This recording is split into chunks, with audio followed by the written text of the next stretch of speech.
E hoje o assunto que eu separei para falar aqui é sobre hashes criptográficos ou sobre hash. Muito se fala sobre hash, principalmente porque em vários lugares da blockchain a gente utiliza hashes, né? Blockchain, na verdade, ele é um amontoado de outras tecnologias que já existiam e que Satoshi Nakamoto colocou tudo em um sistema só, criou um ecossistema juntando aí todos esses conceitos de criptografia e criando um sistema de confiança que a gente chama de blockchain.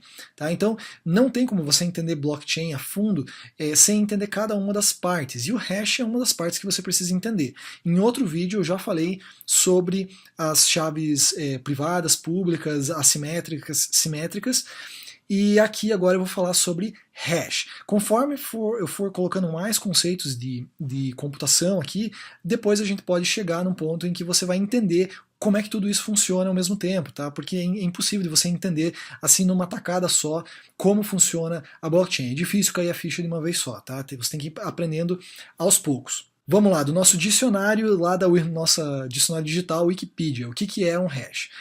Uma função hash é um algoritmo que mapeia dados de comprimento variável para dados de comprimento fixo. Os valores retornados por uma função hash são chamados valores hash, códigos hash, somas hash, checksums ou simplesmente hashes. Para quem nunca ouviu falar de Bitcoin, lê essa descrição aqui pela primeira vez, tem um susto, né? Fala assim, eu nunca vou entender essa birosca, tá? Porque tem muita palavra nova. Para quem não é da área, técnica, esses termos, checksum, hash, código, algoritmo, mapear aqui, comprimento variável, o que isso tem a ver? É muito difícil de você conseguir assimilar tudo isso aqui de uma vez só. Então eu vou tentar resumir o que é que ele está tentando falar aqui. Tá? Então o hash, na verdade, ele é um código de tamanho fixo, que representa o resumo de um dado de tamanho qualquer. Tá? Eu sei que também não está muito claro, mas durante a explicação talvez fique um pouco mais inteligível o que é um hash. Mas o hash code, ou o hash, ele é um código que é gerado através de um passo a passo que a gente chama de função hash. Bom, vamos aqui no nosso caso de uso. Imagina que você tem um arquivo lá, arquivo.txt, que você criou no bloco de notas, e o conteúdo desse arquivo é esse aqui. Olá, este é um arquivo de texto escrito para mostrar como as funções hash funcionam. Tá? E você vai fazer o quê? Você vai mandar esse conteúdo desse arquivo para dentro de uma caixinha preta, aqui que a gente vai chamar de função hash. O que acontece aqui dentro dessa função hash? O que é isso aqui? Essa função hash vai fazer um cálculo que ele é um cálculo matemático. Existem várias funções hash, mas aqui a gente não vai entrar nesse detalhe. Tá? Então você vai imaginar agora que dentro desse bloco vai acontecer o quê? Ele vai pegar o conteúdo do arquivo e ele vai executar um passo a passo até que ele gere um código de saída.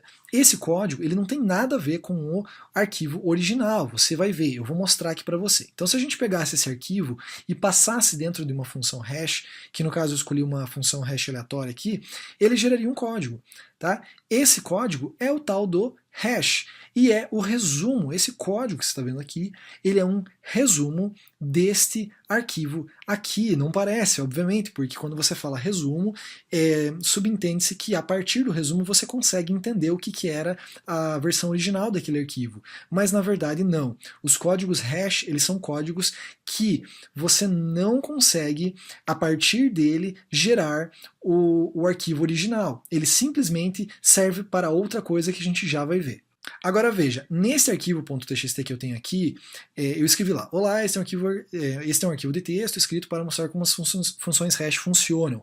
E veja que esse olá aqui ele está com acento, não está? O que acontece se eu tirar esse acento? Você pensa assim, se esse aqui é um resumo, então o resumo vai mudar alguma coisinha. Na verdade não. Esse é o grande trunfo aí das funções hash. Se você modificar uma coisa pequena, qualquer coisa pequena dentro deste texto, que seja uma coisa sutil, este hash ele tem que aí modificar quase totalmente. Tá? Então vamos lá, eu vou modificar e eu vou tirar o acento desse A. Ok? E vamos ver o que acontece com a função hash. Então fica de olho aqui no código gerado pela função hash para ver o que vai acontecer. Pronto, agora você viu que mudou completamente esse código, não mudou? A função hash, ao processar este novo arquivo que está aqui, ele gerou este hash diferente. Tudo isso por quê? Porque eu tirei o acento do A. Se eu retornasse o acento no A, ele voltaria ao hash anterior. Portanto, o hash ele é determinístico. O que significa isso? Que ele sempre vai gerar o mesmo hash para um mesmo arquivo.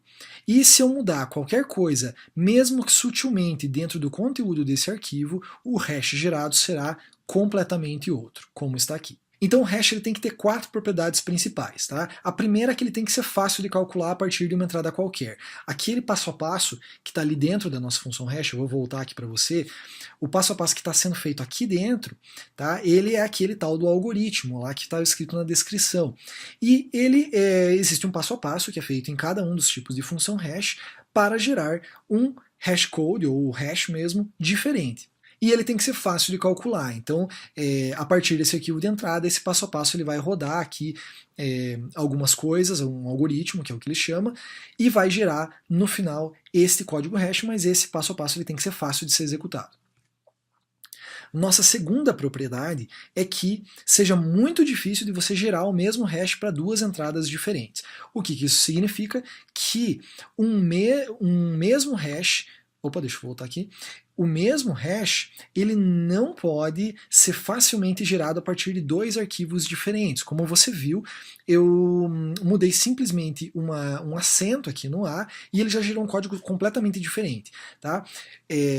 Existe uma forma de você gerar 2 hashes iguais para arquivos diferentes? Existe, isso chama colisão, eu já vou falar daqui a pouquinho. Mas a propriedade principal é que não possa ser gerado, ou que seja muito difícil ou quase impossível de ser gerado o mesmo hash, ou mesmo hashcode aqui, para 2 arquivos diferentes.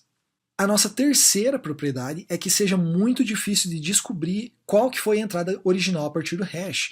Então, se você não tem acesso ao arquivo, você somente tem o hash, você não consegue a partir dele gerar o arquivo original. Ok? Isso é uma propriedade muito importante que é usado dentro do blockchain também. Tá? Se fosse possível fazer isso, o blockchain não existiria. Tá? E só isso eu posso dizer para você nesse momento. Mas essa é uma propriedade que torna possível existir o blockchain. E a nossa quarta propriedade é que seja muito difícil de modificar a entrada original sem alterar o hash, como a gente mostrou aqui. A gente modificou a entrada original, tirou um acento do A e o hash foi completamente outro.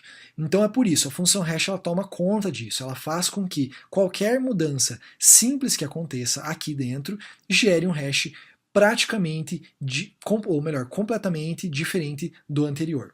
Essas são as 4 propriedades aí principais de qualquer função hash. E para que serve esse hash, então? Bom, ele é usado para diversas coisas. Antes de existir blockchain, para que a gente usava um hash? Em muitos casos, a gente podia usar para garantir a integridade de uma determinada informação. Então, por exemplo, vamos supor que você tem lá o teu arquivo .txt, olá, esse é um arquivo, você passa uma função hash e ele vai gerar um hashcode. Vamos supor que você vai enviar para o teu amigo esse arquivo .txt. Você vai enviar lá pela internet, tá? E vai chegar do outro lado o arquivo .txt.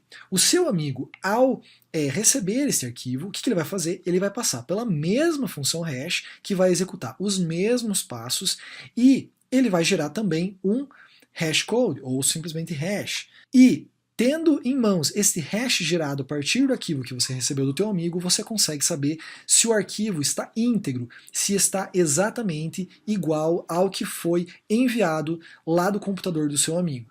Este é um dos casos de uso que você pode utilizar a função hash, tá? Então você pode usar para garantir a integridade de dados.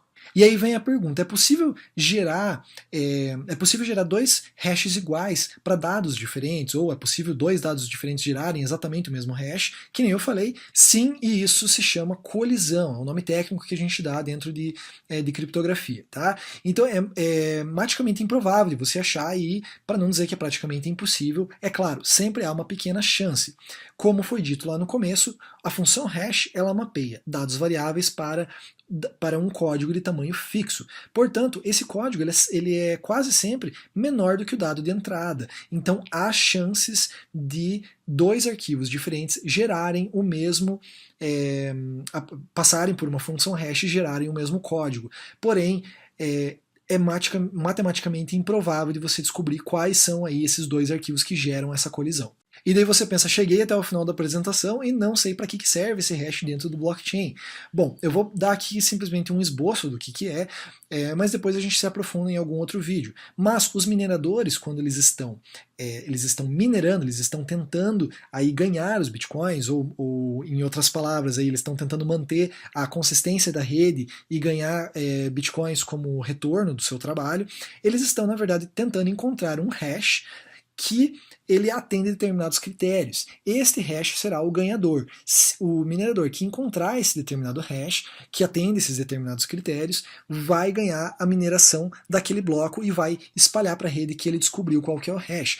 Como você viu, não dá para a gente descobrir qual que vai ser o hash gerado através de um determinado arquivo de entrada. Então, o que eles fazem? Eles ficam modificando essa entrada, tá? Essa entrada dinamicamente, randomicamente, até encontrar um hash que atenda os critérios pré-determinados. Esses critérios são aí parte do consenso da rede Bitcoin que a gente vai falar aí em outro vídeo. E a gente se vê então no próximo vídeo. Um abraço e até mais. O hoje é o amanhã de ontem. Venha fazer parte de Trade Coin Club.